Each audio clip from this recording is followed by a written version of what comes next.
Hmm. Yeah, just closing our eyes for a moment, just landing in this beautiful space together. Maybe we can take some deeper breaths into our womb, into our hearts, Mm. inviting the rose spirit in our wombs and hearts to blossom beautifully. Open up with each breath a little bit more. Maybe with the breath out, we can send the root, the stem of that rose coming out of the center of the womb and going out of our yoni and going down to the earth. With each breath out, a little bit deeper down Mm. to the earth. Ah, mm. Mm. And sending that root even deeper all the way down to the crystalline core of Mother Gaia Sophia, connecting us directly with the wisdom of the Mother, the wisdom of creation, the wisdom of us as divine daughters of the Great Mother and the Great Father. Also opening up our crown to the sky, opening for the blessings from the sky, from above, becoming that channel, that Mm. bridge between the sky and the earth as a rose, as a woman, as a priestess. Mm. I would love to declare a golden cube of light around both of us, creating a sacred field of protection, sacred field of unconditional love frequency, sacred field of remembrance, clarity, connection with the source and with our own beings through that. Inviting our essences, our most true, most authentic, most mm, playful and joyful versions of us that feel free to just be who we are and express whatever life wants to move through us today in this conversation. Mm.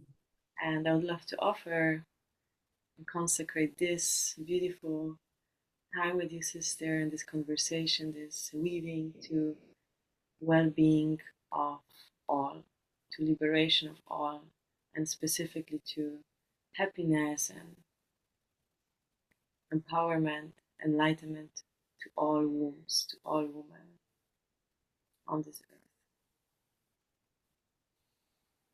Mm. Mm. Oh, sister. Mm. Mm. Mm.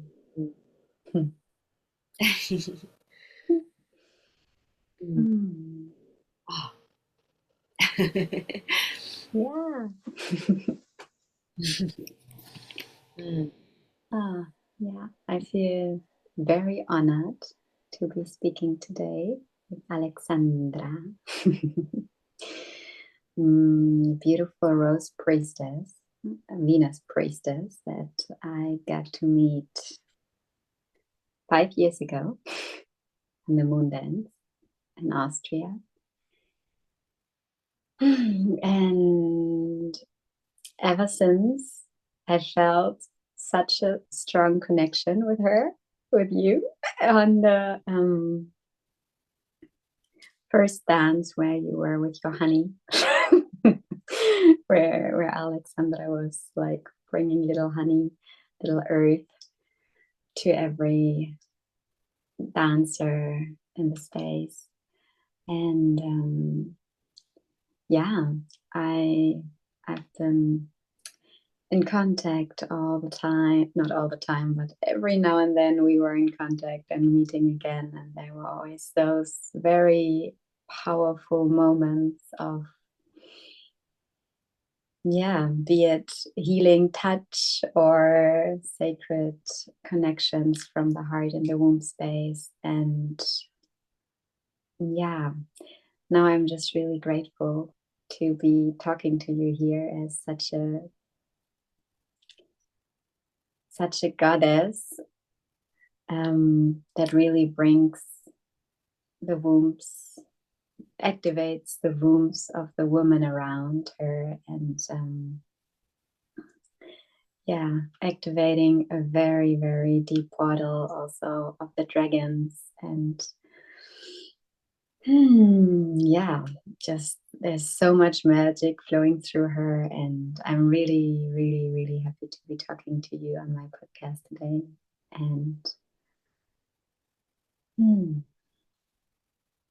yeah, I'm curious about your path. Like,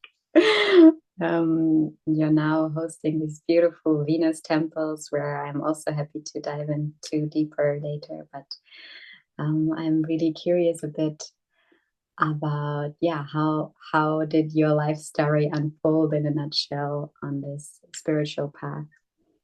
Yeah. Mm. Mm. Wow, thank you, sister. So beautiful to be here with you and to share this moment and to weave.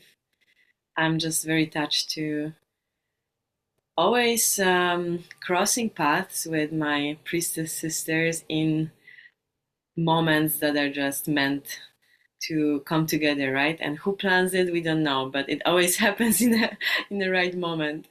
Um, so first of all, thank you, and I just wanted to mention that actually now I use the name Alaia more. When we met, I was using my birth name, which is Alexandra, which I still really much love, and it connects me to my roots, to my, I would say, like earth blood family roots, and I love that name. And at the same time, some years ago, while I was connecting with my womb and with more, well, cosmic origin of my being, I can say, this name came from my womb. That was the name Alaia, and it came with that knowing that, oh wow, like Alexandra is dying and Alaya is being birthed. Like a new version of me is being birthed through my own womb, and I'm birthing myself in this way. And that new version of me needs, like, really deserves and needs like a little different frequency to hold. So that's why the Alaya is there now. But I Amazing. No, that's amazing. Thank you for sharing and clarifying. It's always interesting when you meet a person with another name, no? But then it can also always shift. yeah, I've been, it's so interesting, isn't it? That no, nowadays, I feel so many people are called to bring different or new names, right? And I feel that only shows how deeply and powerfully we transform in modern times, and how during one lifetime, actually, one human being can undergo through several rites of passage where they literally shift completely their identity, right? And I'm sure you know what I'm talking about. yes, totally. Totally. And then it's like with different people calling you different names, it's really you being in different timelines, no? Like it's just feeling Yeah. so, it's so interesting, but so beautiful that you're now like claiming your new name, Alaya, which is very, very powerful name. Mm. Yeah, feels very strong and soft at the same time. Mhm. Yeah. Thank you. Hmm. Yeah, thank you for bringing that. And um, well, I can just continue this thread and say that my path, I think, started with my own, becoming and seeing like, wow, actually, I feel like um, I'm so deeply touched by life, and I can transform in such a deep way so quickly. And I feel many times I'm just existing in so many different realms apart from the physical realm, and my being is so much more expansive and cosmic, and at the same time very ancient and earthy at the same time. And these versions of me can coexist and communicate, and the past and the future, and me that is connected to different um, spirit guides, realms, lineages, traditions, right? So there's so much multidimensional remembrance and coding in my being. And well, now I can use these words, right? Because they came with time. But when I started my spiritual journey, that's what you ask, I felt just very different. That's how I started my journey, because I felt very different and very separate Mm. from where I was at. And that caused me a lot of pain and suffering. And I felt, wow, there must be something else, or there must be more, and there must be people like me, or especially women like me, who can understand that, right? And I went to this big search for myself, literally, uh, to find out who is it in this body, right? Um, and I would say that was the beginning of my spiritual journey, and then many things unfolded. But it started really with the simple quest of that. Like, I want to really explore all of me. I want to be whole. I want to feel that thirst for well, I can say divinity. That was maybe not clear to me at the beginning that this is what it is, but I always search for that connection. Maybe that's more simple way to describe it, the way of connecting with true nature of who I am. And I was Mm. really not satisfied with the answers or the mirrors I was seeing in this patriarchal consumeristic society, and with the possibilities that were offered. I said, no, this is not who I am, and this is not actually fulfilling these deeper parts of me that are searching for expression, for fullness, for allowing myself to really be who I am. Um, yes, so yeah, I don't know. Do you want to say something, maybe? Um, yeah, I resonate with that. I feel this is what like most of today's priestesses are kind of experiencing, no? Like all the when you don't really know what is actually happening around you, like what is your mission, what did you come here for, and yeah. So maybe what was your like how did you break through it to now really owning the priestess that you are? Like how did that like unfold to yeah, to come into that powerful presence in which you are today, like It took a lot of unconditioning, a lot of shedding, a lot of healing, and a lot of um, reclamation. I can say this word, reclamation, and remembrance. Like, really, really not giving up on myself. And I feel that the deepest wound that I was healing, or maybe I'm still healing, probably still I'm healing, and that's what I've seen so many women around me on this similar path, that we carry this deep wound of unworthiness, of feeling inadequate, of feeling almost like not deserving of existence, right? Um,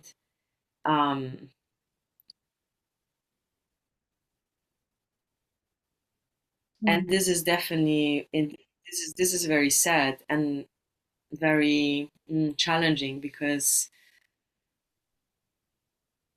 if we could really see ourselves and feel ourselves as priestesses, I feel the frequency of a priestess basically can be frequency of every woman. I just want to clarify it. Priestesses are not it's not something like, oh, we are better than other people or something. No, actually, I feel in modern times, to be honest, everyone can have access to this frequency, to this energy, if they choose to. There is such a such a openness and freedom these days, and such a generosity I feel in the spirit realm, that wow, actually every woman I feel who says yes, I want to remember this ancient power that lies in my own womb. I want to remember that connection that is bringing me directly to the mother and to the father.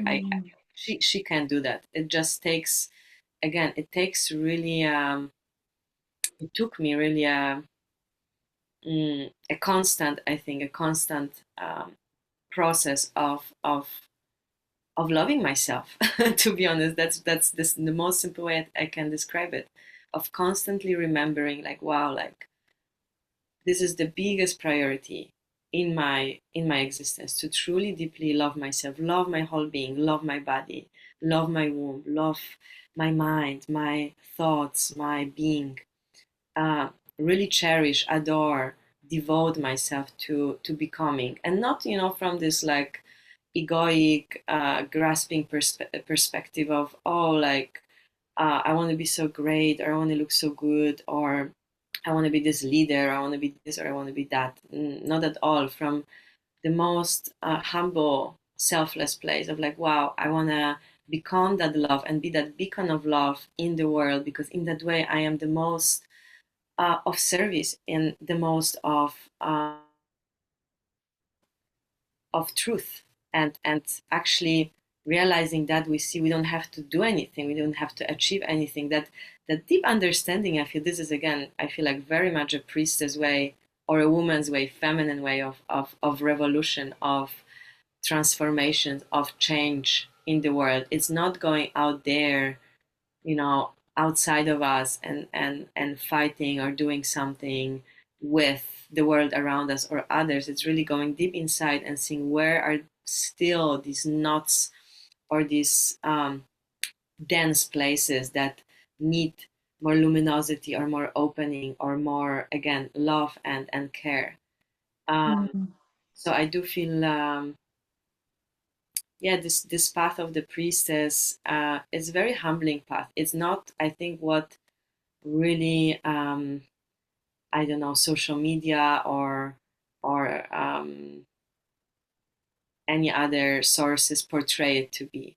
It's a very humbling path of everyday devotion, everyday prayer, everyday moment of remembrance, and really connection and clarity, and redirecting our thoughts and our gaze up to God, up to that true essence, and see that true essence in ourselves and everything around us, and through that purifying our experience. And it's really not about what we do and what kind of tools we use and what kind of practices we do, right? Or which language we speak, which rituals we perform. I mean, there's so many beautiful ways um, to embody love, right? Or to embody this feminine devotion of feminine frequency. But I do believe in the core, it doesn't really matter what is that exactly. It matters the place it comes from, that very generous, devotional, sweet, loving, and compassionate place. Um, that can manifest, again, in many ways, and sometimes a priestess is the most soothing, soft presence that, you know, um, can hold the most aching or the most dark parts of the world, or of oneself. And sometimes maybe she needs to pull out her sword and cut the heads of something that is not anymore serving life or serving the good of all beings, and maybe then she becomes more like a warrioress. There's so many facets as well. I can speak about it very long, so maybe I love it. I love it. You can just keep going, and I love just because my heart and womb are like resonating a lot with everything you're saying. And yeah. yes, and maybe to go into that topic of what is kind of the challenges of the priestess now. No, this is what we've been discussing about, and you were mentioning the unworthiness, which is a big one, and then also the steady remembrance of, wow, life is sacred and it's my ceremony. No matter what I do, like if I am connected with my heart, I can just like do anything and just be here, and the world is shifting around you just because you live in your essence, no? Mm. And Mhm. and we've been talking now about the feeling of not being seen, and then because you're not seeing yourself fully, like also what you've mentioned before, that yeah, so because I really feel this is what many women are struggling with, no, that they don't really see their self-worth, and then it's so important to have sisters reflecting also back who you are, no, like to remember, to remind yourself, and at the same time it needs to come from an inner place of peace, and really of that um yeah, allowance to slow down and look deep, dive deep in this crazy world where there's not much space for that. So yeah, so what is your yeah, your reflection on that, maybe? Mm-hmm. Mhm. Yeah, thank you. Beautiful question. Mm. Hmm. Yes, so definitely it is a journey of remembrance again. And um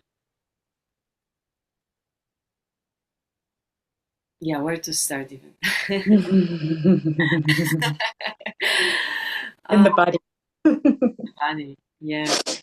Yes, it's literally part of embodiment, like a real embodiment of certain frequencies. And as you said, in this world of constant rush, overwhelm, scarcity, comparison, jealousy, envy, um, all these realms, like samsaric realms, which are the realms of illusion that we humans created on Earth to create this duality, right? To experience duality, basically.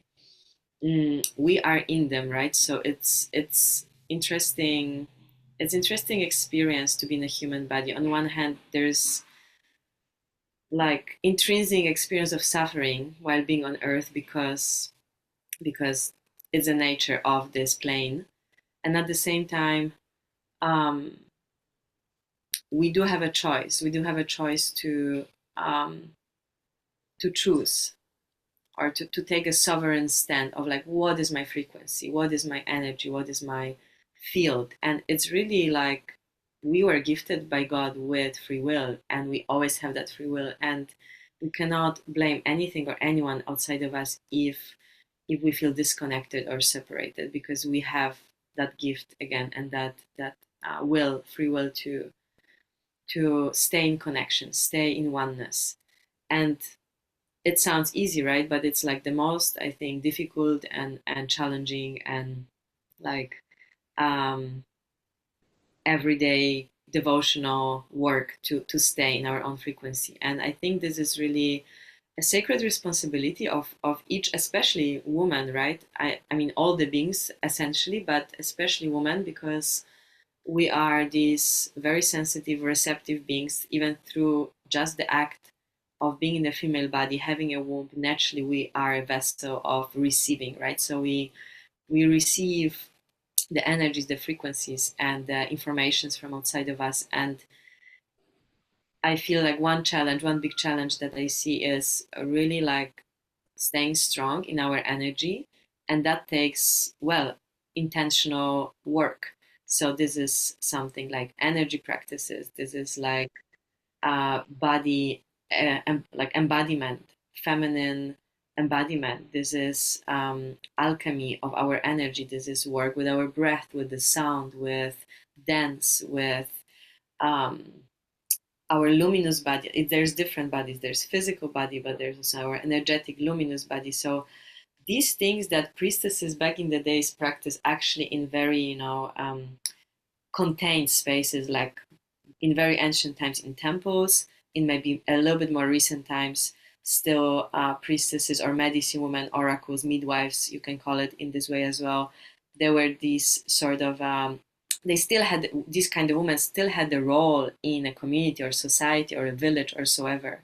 So they still were sort of protected. They had that sort of a safe zone of like, okay, this is her and this is her role, and through that she had that kind of a sanctuary of allowance of being herself.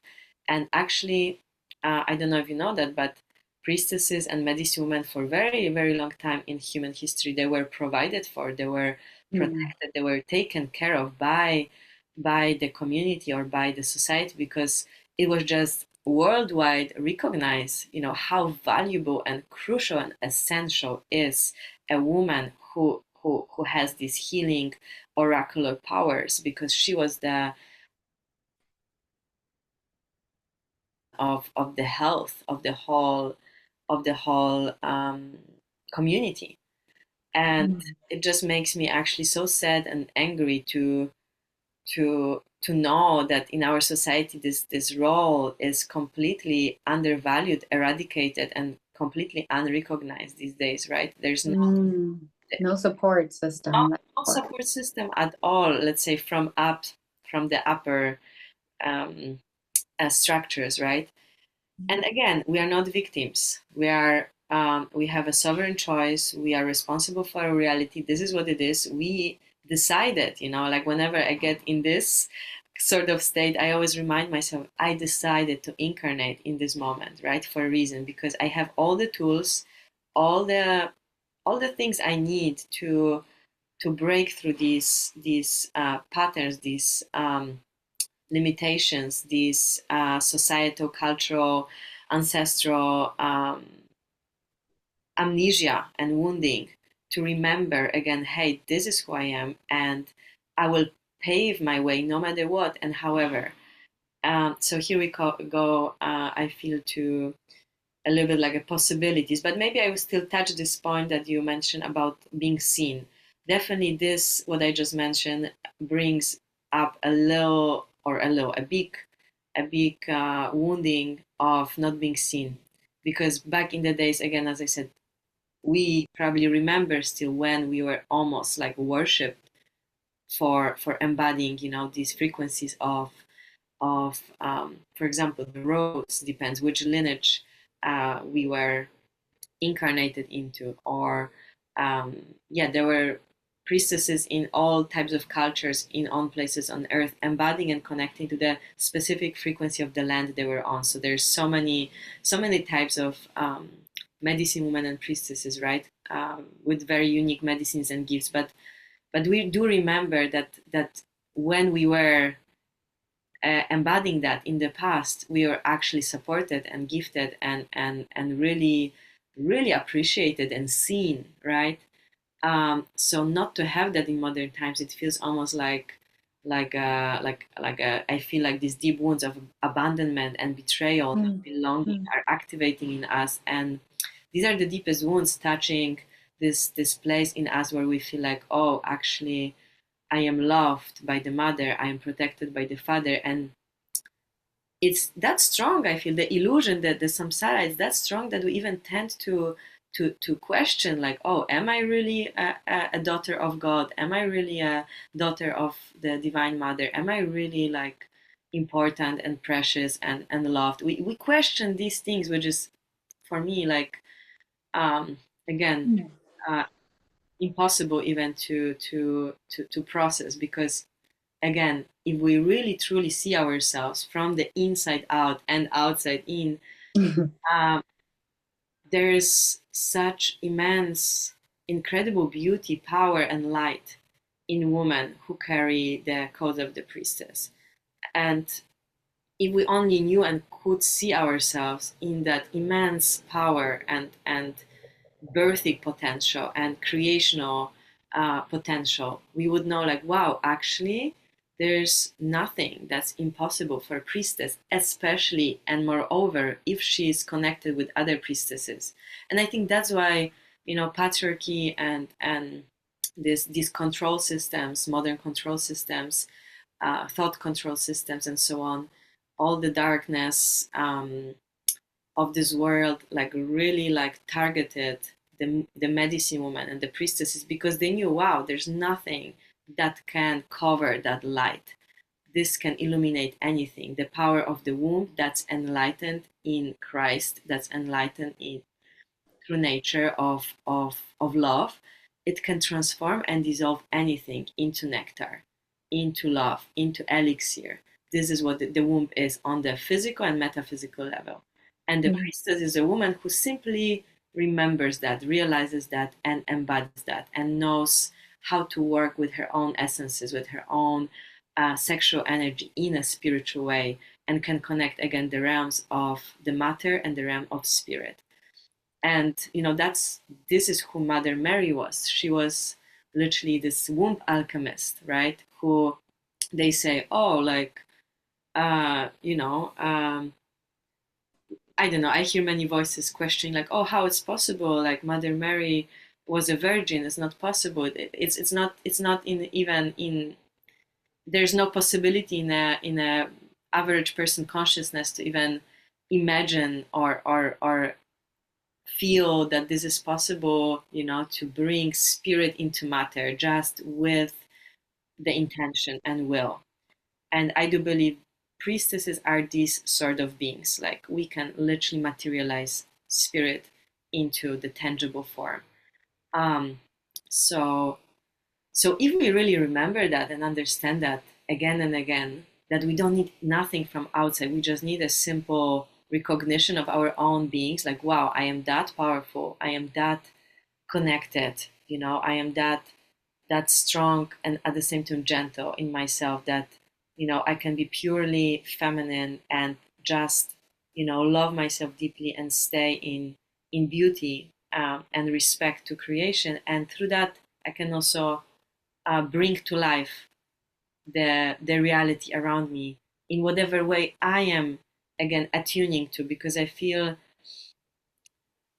we're talking about the challenges, right? Like, for the priestess, the only challenge I see, and lesson, and like really like a big breakthrough, is um, to remember that we are sovereign beings, and our frequency is our most precious value and currency. And I don't, maybe currency is not even the right word, because it's not something we want to exchange per se, like, or do any transaction, right? It's it's even with, it's without even, like, you can't, like, it's beyond what you can trade or exchange. Like, it's so precious. Basically, it's literally like nectar, metaphysical nectar, that is a, like, as a woman embodying frequency of a priestess, you are a walking portal. You are basically a walking portal that can transform anything into gold. You can create abundance, prosperity, love,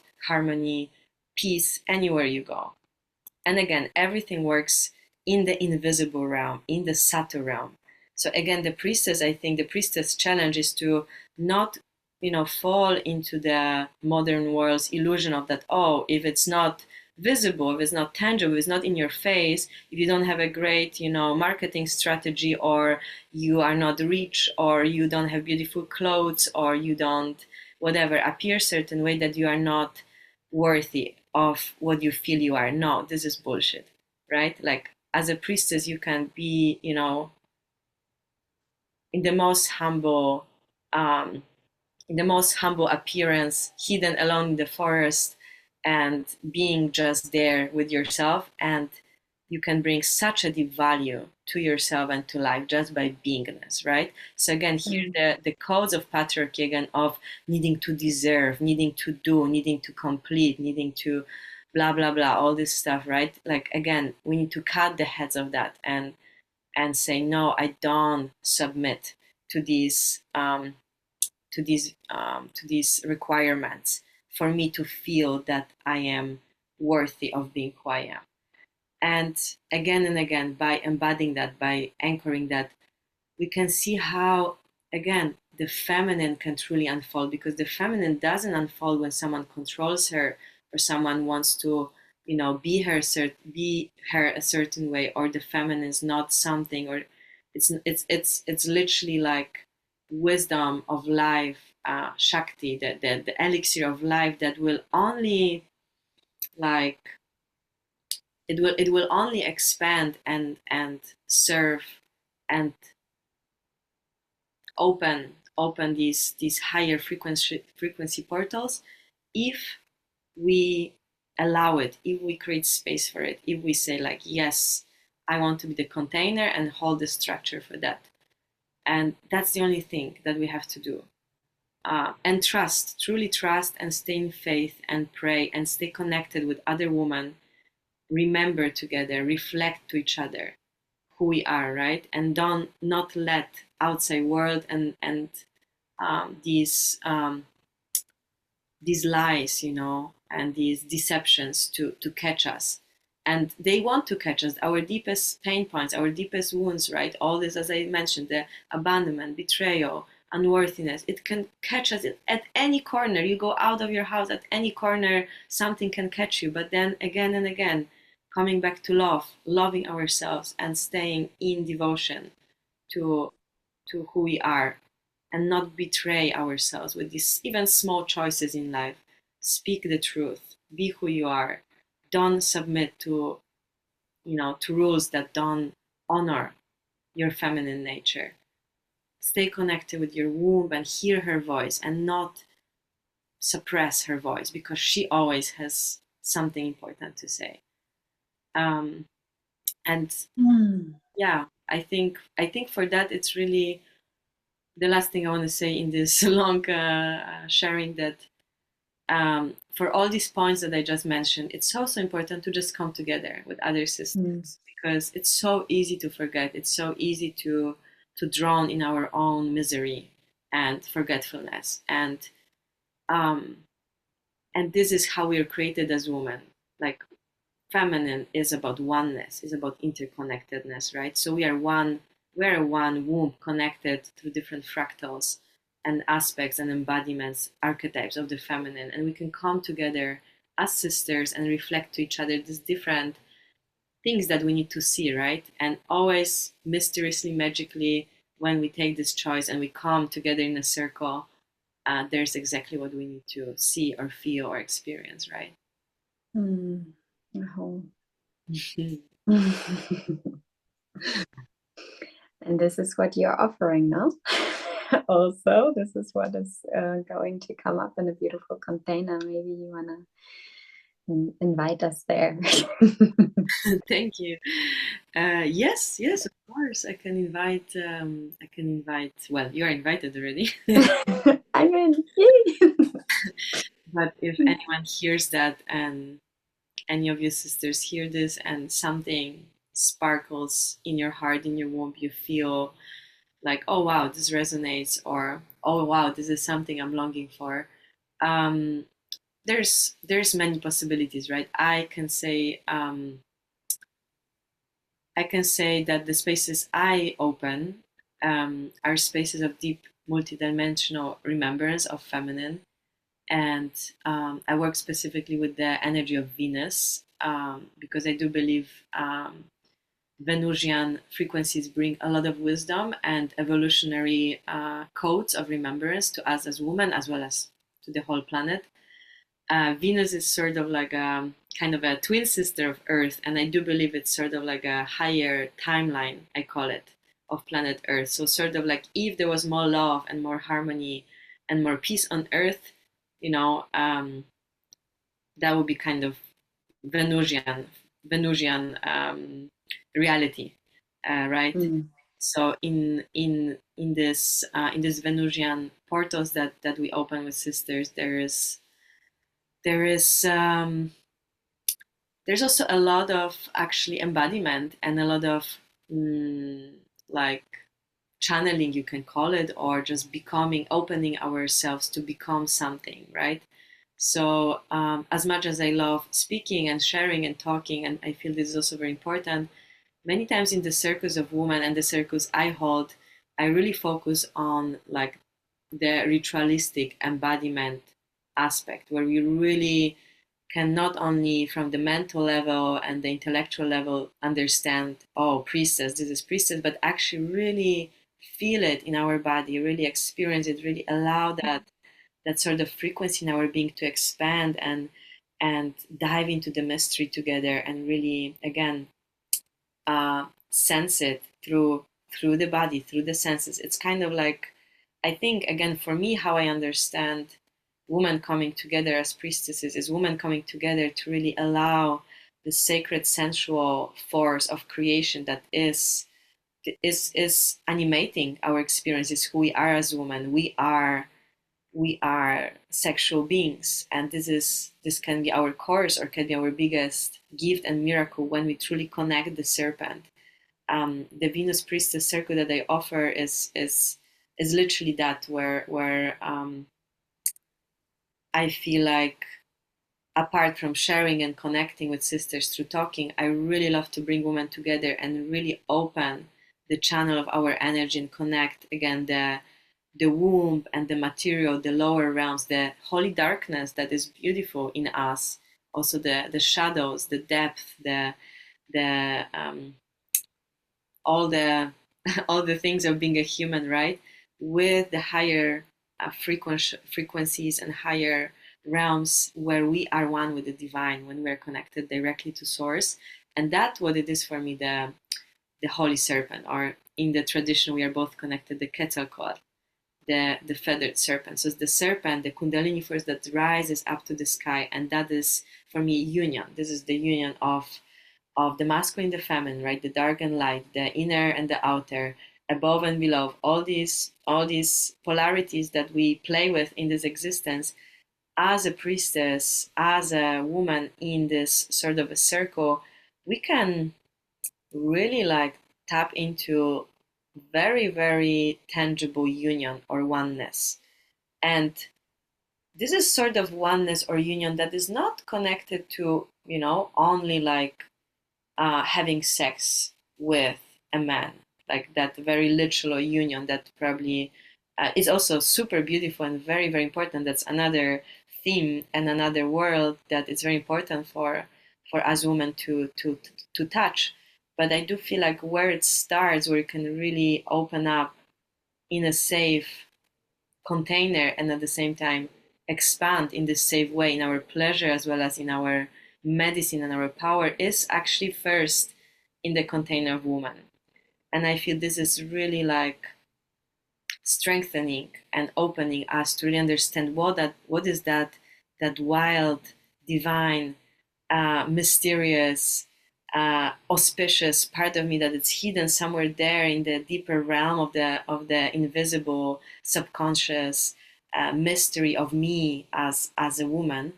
Um, and through experiencing that in a temple, sacred space with other women, we can really open up this energy in ourselves, and then again embody that in our everyday life, embody that in our relationships, embody that in our work. Whatever we do, this is sort of like a frequency recharge station when we come together with women in a ceremonial aspect. Because this is also important for me in my spaces, that it's not that just because it's beautiful to meet friends and talk, right? Beautiful. But there's another level of depth and power when we come together and there's a sacred space with guardians, with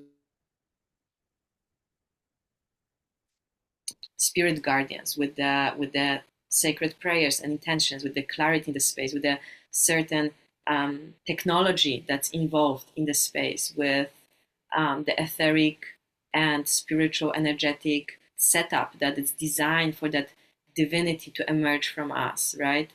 Um, so again, my spaces, if I can describe it, it's just a space of multidimensional remembrance when we come together as sisters, very human but also very holy, both. Mm. And we are there to mirror to each other who we are and be accountable, like, hey, I see you, like I see your power, I see your beauty. It's time to step up.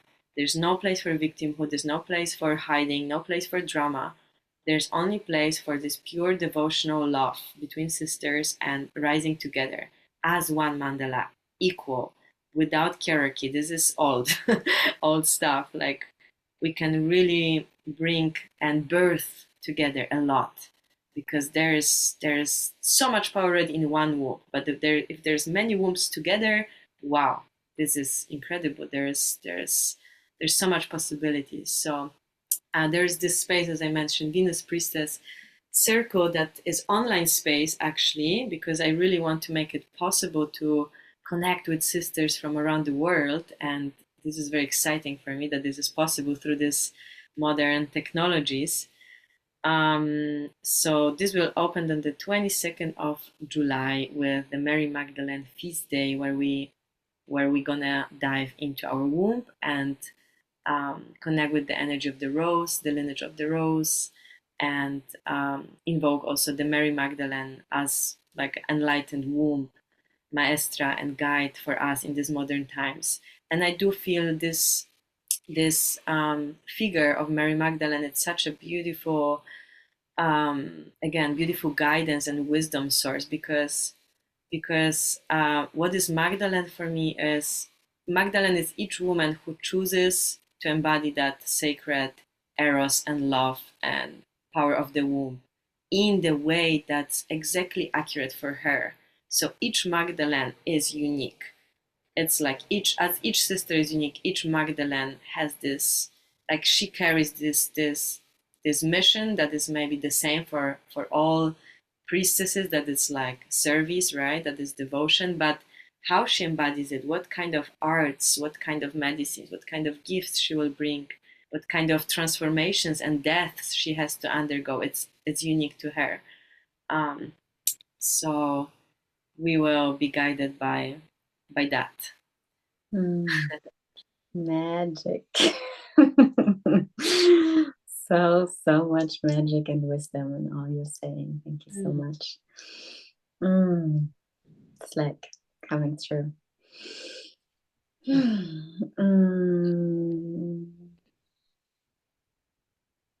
Maybe before we're ending, is there a little, like a little, to give us a little taste of your transmissions? Maybe just, maybe you feel it to go somewhere. You know, Wow. very, yeah, just, Mhm. just if something is there. Sure, let me feel. Mm. Well, maybe something very, very simple, because I do believe the most simple practices and words are the most powerful, actually. So, Mhm. this is a practice I recommend to everyone at any point of the day. So, yeah, maybe to close this beautiful space with you, we can just put one hand on our hearts and one hand on our bellies, our womb spaces. Just send some deep, nourishing breaths all the way down to the center of the womb. Mm. Mm. Yeah, while we send that breath, we can also bring the energy of the smile on our face and also send it down to the womb with any loving, appreciating words, confirmation of safety, of belonging, of protection, of connection, whatever your womb needs to hear now at the end of this transmission. Maybe some things were moved, maybe there's some energies that are still settling up, so you might just soften it up and Mm. consciously bring some soothing, bring some grounding, bring some mm, loving presence to your womb.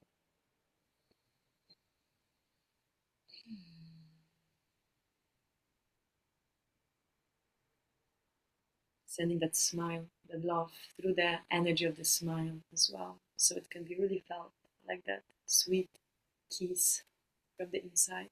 In your womb. Maybe some sounds want to come out. Mm.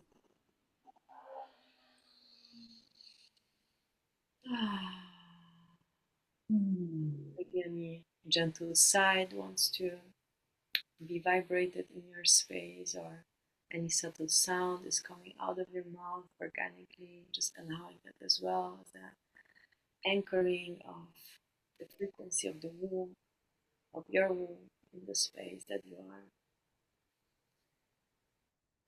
Ah. Mm.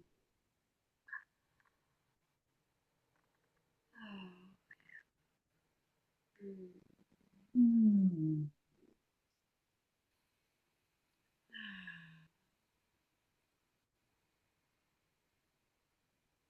Mm. I feel called to bring in the rose, the spirit of the rose that you might also bring into the center of your womb space. So imagine that beautiful red rose that is blooming in your cervix.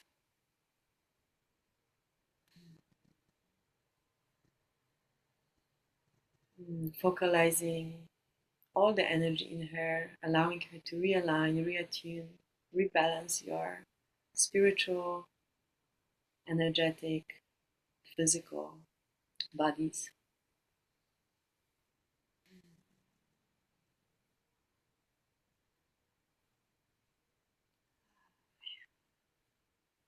Mm. Allowing the red light of the rose to emanate inside of your womb, inside of your yoni, inside of your organs, your belly, really spreading that red ruby light like a liquid, dense liquid nectar, healing red nectar, carrying the codes of the rose, code of the menstrual blood of all women in this world, with the wisdom, all the wisdom that your ancestors and other women's ancestors carried, ancestors of the blood of the family as well as the soul ancestors, cosmic ancestors. Let that red light to fill in all your body, all corners of your being, from the inside. Ah, clearing, cleansing, purifying, opening all the spaces that Mm. are still maybe imprinted with unworthiness or self sabotage or amnesia, fear of who you are. Mm, Clearing that. You can work with your breath as well. Your breath is the sacred vessel mm, of your spirit, of the spirit to work through you. So allowing the breath Ah. Mm. travel in the places that need a little bit more opening and expansion. Yeah. Maybe mm, we can take together a deep breath in the rose in the womb, all together, and open the mouth, expand. Ah. Maybe one more to really breathe into this red ruby rose and then expand, feeling like your womb is taking more space in your body, in your being, in the room you're sitting, maybe in the whole world.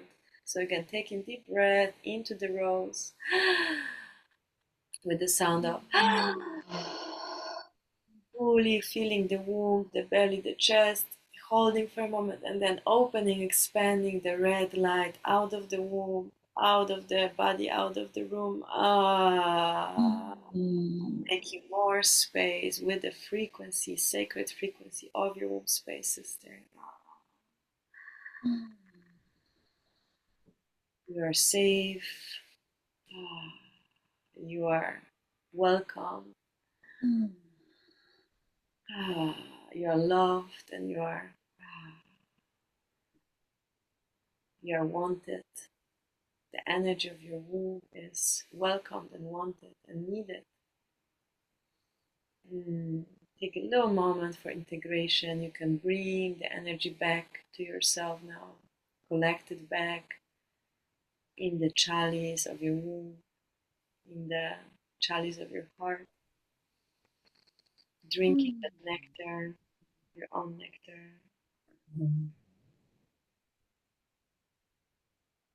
Ah, Mm.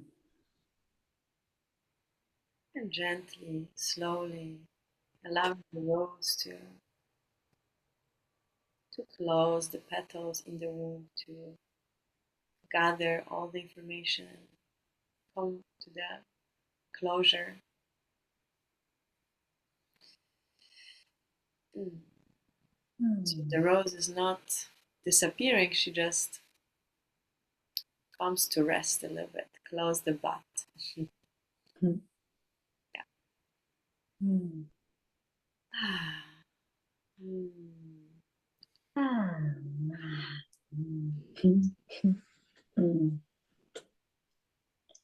Thank you so much, sister. Thank you. Thank you, sister. Yeah, I will put your links around here, and feel free to connect with Alaia anytime. Join us in the Venus Temple. Yes. That's what we will do there together. Amazing. Amazing. Lightening up different grids and ley lines in the world. Like Bangladesh mamas do. Oh, so beautiful. Thank you so much. And thank you out there for listening. Feel free to share what came up for. Thank you for offering this space to me and to all these beautiful light workers and women in service, and I guess other beings as well. Thank you for having such a generous heart to create these spaces where others can really share who they are and expand their light. You have beautiful gift of creating such spaces. So thank you so much. Thank you for seeing me, sister. I see you. And I feel you, and I love you. And yeah. See you soon. See you. Much love. Let's